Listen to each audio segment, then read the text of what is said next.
Former UK ambassador is arrested for visa violations just hours before London announces fresh sanctions on Myanmar. Are Vicky Bowman and her husband political pawns in a game of hostage diplomacy? And how should the UK manage efforts to free them alongside pledges to punish the regime? I'm Andrea Sankey, and today's newsmakers are Vicky Bowman and Thein.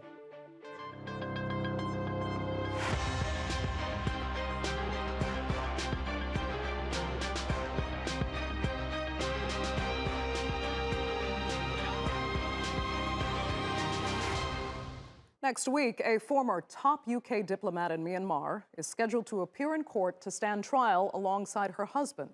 Her alleged offense, failing to officially register a temporary move to another address during the pandemic. Her partner, celebrated artist Thein, is charged with facilitating that move. They are now in Yangon's insane prison, and if found guilty, could spend the next 5 years behind bars. Now, their charges may sound trivial, but the timing of their arrests is highly suspicious. Britain just announced another round of sanctions against the junta that took power in a coup last year. London says it's targeting businesses linked to the military over its brutal attacks on Rohingya Muslims 5 years ago. The UK has also thrown its weight behind the Gambia's case at the International Court of Justice, charging the junta with violating the UN's Genocide Convention.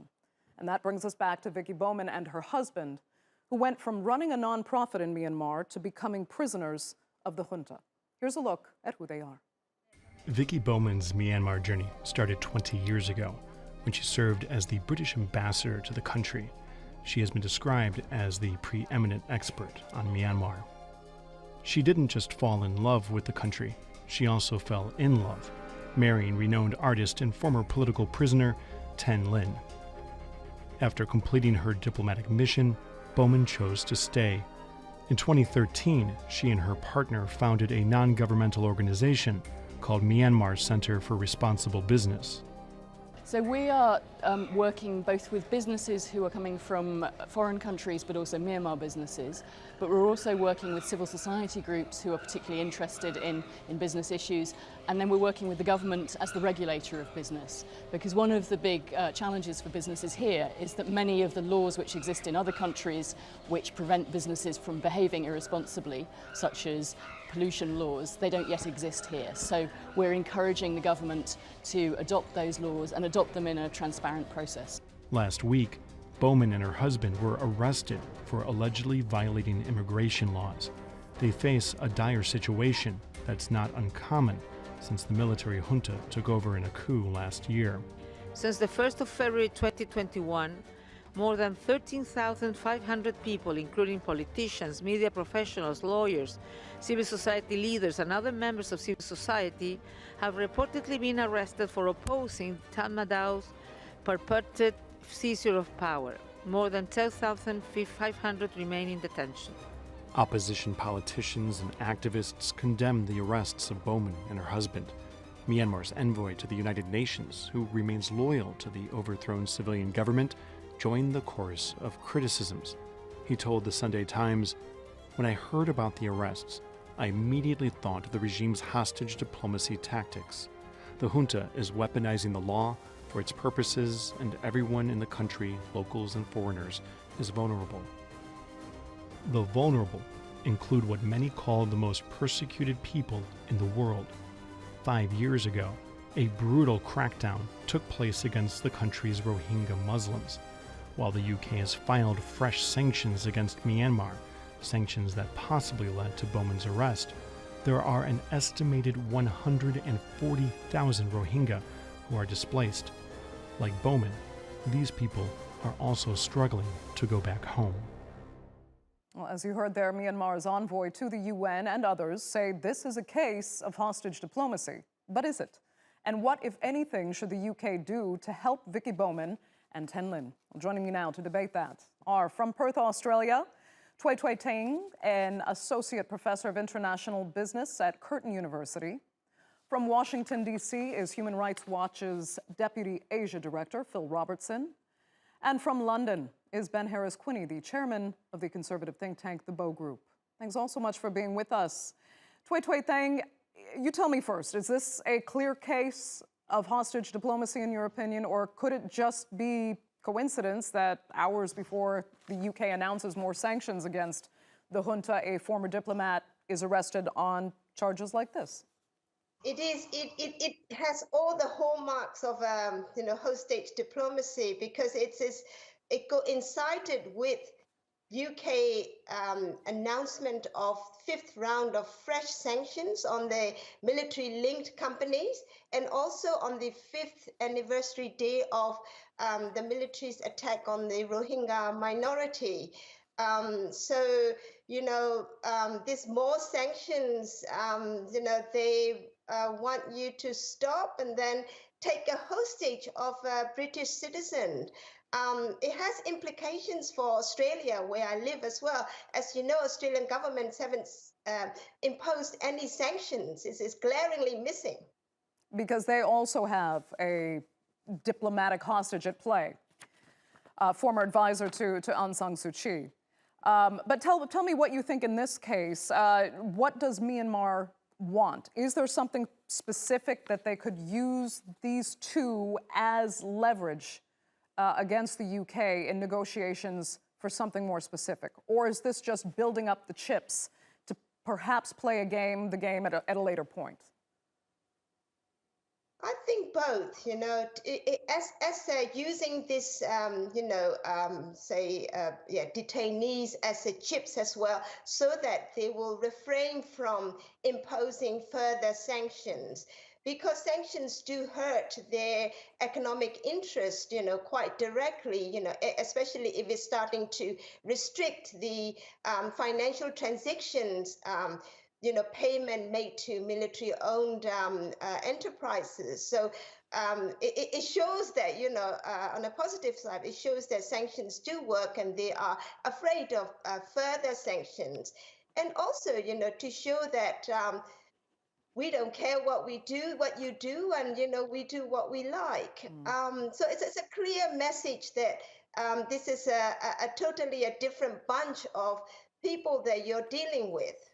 Right. Phil Robertson, are you on the same page there? And if so, what do you think taking these people is worth to Myanmar? I mean, for example, has it paid off in the case of Australia that hasn't participated in the severe sanctions against Myanmar because of the advisor to Aung San Suu Kyi, an Australian national that's still in detention there? Well, quite clearly, for Australia, the use of hostage diplomacy has been an ongoing problem.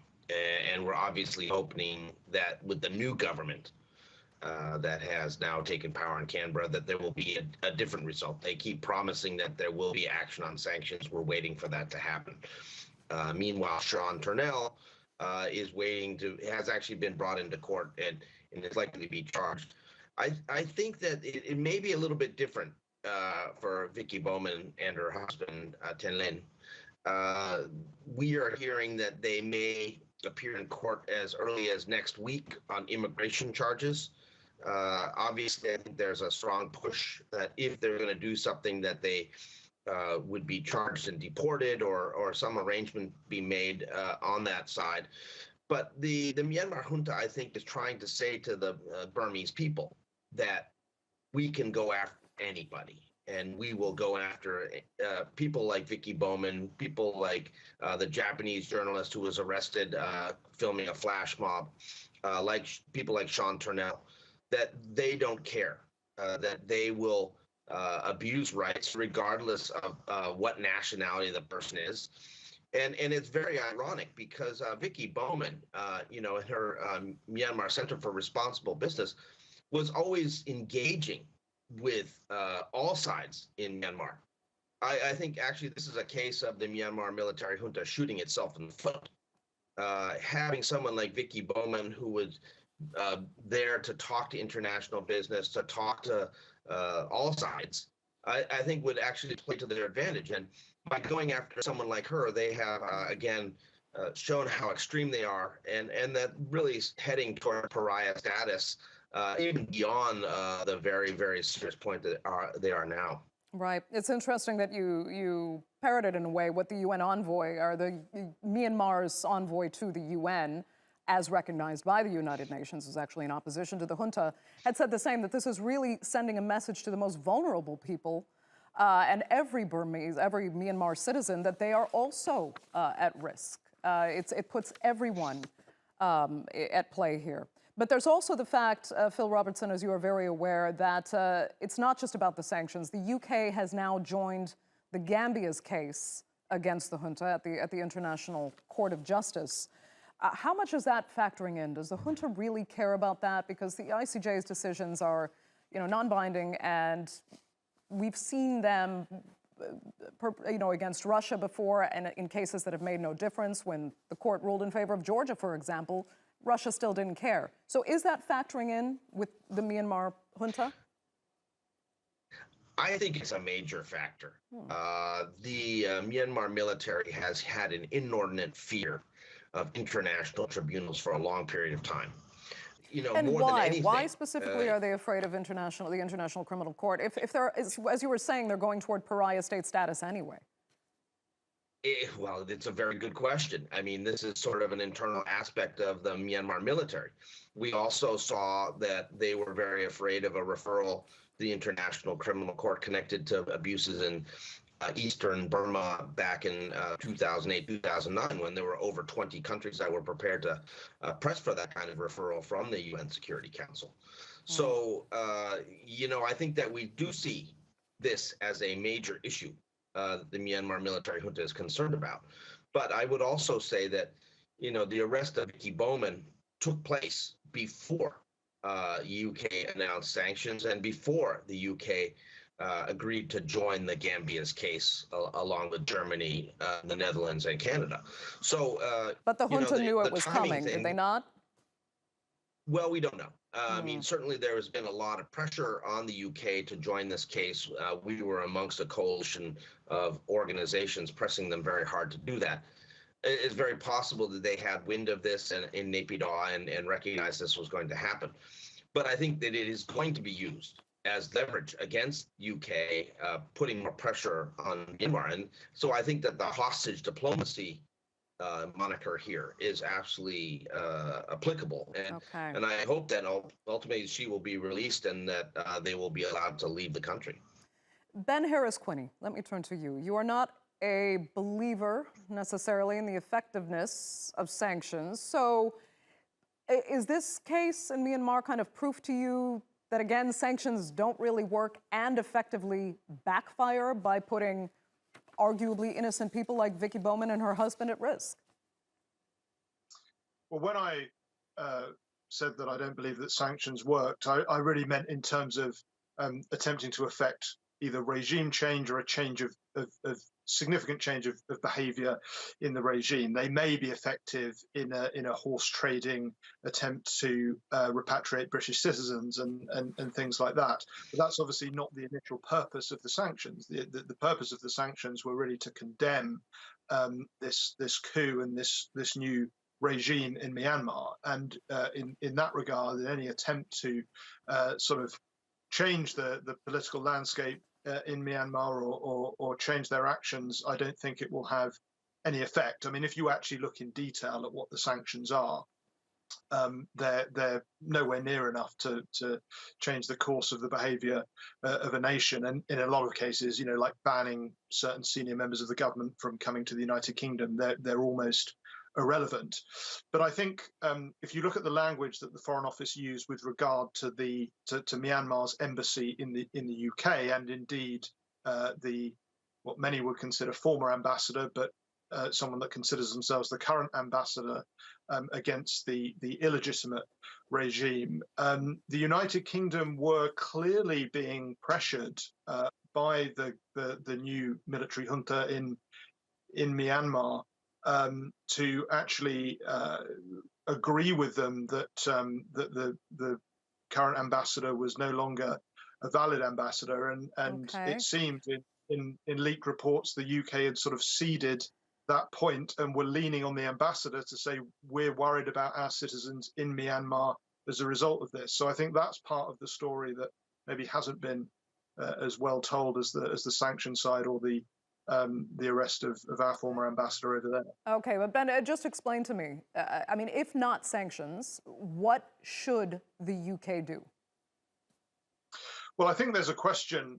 I mean, this is a much broader debate, but there's a question as to what the United Kingdom's role is in the world. And I am an anti-interventionist. I think the era of neoliberal intervention that has spanned the last 3 decades has been disastrous for the United Kingdom and unfortunately disastrous for a lot of the regions as well, the Middle East, Iraq, Afghanistan. I think that there has to be a very hard or a very high bar for the United Kingdom to actually get involved in all of these debates and conflicts. And I think it's also interesting that whilst we join the United States and Canada in sanctions, you know, there are many nations that are clearly staying out of this debate. And whilst I would say that what has happened in Myanmar is fairly appalling from a human rights point of view, it's not necessarily a concern of the UK government or our citizenry. Okay, Htwe Thein, is it effectively not a concern of the UK government or shouldn't be a concern? Go ahead.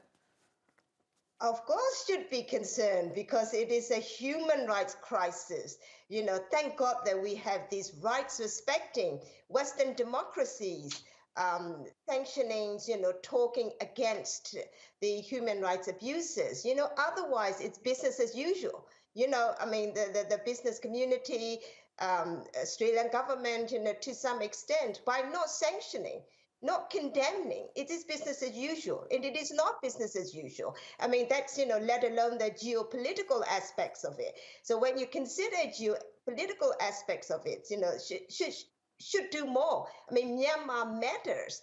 And, you know, because international community is not doing anything, all this, you know, civil war, you know, resistance step up. And, you know, Myanmar diaspora feels very, very strongly that, you know, the world, it has come to the rescue of the Ukraine people, and then Myanmar diaspora are not getting the same help and care.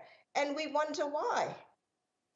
Phil, I want to get your take on this as well. I mean, Htwe Thein is saying it is not business as usual. And others are arguing the fact that Myanmar does matter because it is now a very strong ally of China, and it is quickly becoming closer and closer to Russia. Many see China, you know, being a way to embolden this current regime, while Russia is able to build a more powerful kind of axis of power as it sees itself more and more isolated. How much is all of this now factoring into a polarized world where Myanmar really does count, and Western powers have to be very careful how they deal with this regime? Well, look, I mean, I think that this is actually becoming more of a pariah regime than anything else.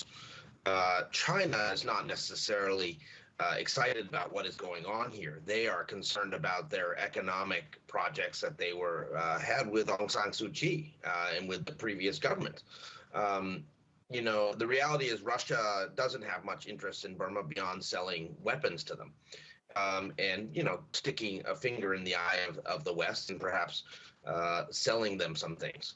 So, you know, the fact is that unfortunately Myanmar is not central to many countries' interests, but it should be, because if the situation like this is allowed to destabilize Southeast Asia, which is exactly what it is doing, it is causing a major rift within the Association of Southeast Asian Nations. It is causing massive dislocation. It's causing massive human suffering.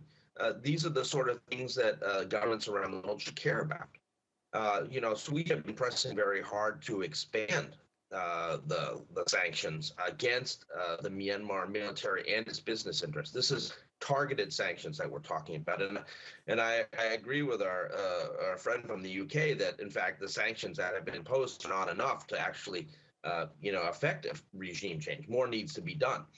And this is why we have been pressing very hard on Australia to come in. This is why we've been pressing on South Korea, on Japan, and other countries. And this is why we're talking to Indonesia and Malaysia, which are other countries in the regional grouping ASEAN, who are, you know, leaning towards greater action beyond the ongoing talks around the ASEAN 5-point consensus, which has clearly failed at this point because of the resistance and the reluctance of the Myanmar military regime to actually have any substantive discussions with its neighbors in the region. Okay, So, Ben. It's a major, major problem, and it's not something that the region itself is going to be able to solve. There has to be wider engagement beyond the Southeast Asian nations who are immediate neighbors of the country. Okay, let me ask Ben, though. I mean, do you agree there? If more pressure via more players being involved were to be put on Myanmar, that, sanctions or that collective action with more gravitas could actually make a difference? Or do you still think everyone should somehow stay out of what you see as Myanmar's own affairs? Well, having been involved in policy and the analysis of policy in the United Kingdom, the law I believe in more than any other is the law of unintended consequences, and that you must judge the outcomes of policy based on what occurs rather than what the intentions were. And you can look at, for example, UK foreign policy towards the Middle East, to Iraq, to Afghanistan, where I think many of the intentions were good. They were about democratization, or at least they were sold as being about democratization. They were about increasing human rights. The results, however, have been catastrophic. And the fact is that the United Kingdom simply doesn't have the resources or the interest to be the world's policeman. Certainly that is no longer the case. I don't think it's in the interests of the people of the United Kingdom, but I also don't think it is in the interests of people throughout the world, because quite often, whilst we go in with good intentions, the outcomes tend to be worse. Okay, so what are the unintended consequences you would fear in this case? Well, I'm certainly not saying that Myanmar doesn't matter. I'm not the arbiter of what matters, and nor is the United Kingdom. I'm saying it is not the job of the British government to interfere all over the world or act as the world's policeman, because there's no doubt that there are human rights abuses going on in Myanmar, but then we could debate for the rest of the week about all the horrific human rights abuses that are going on throughout the world.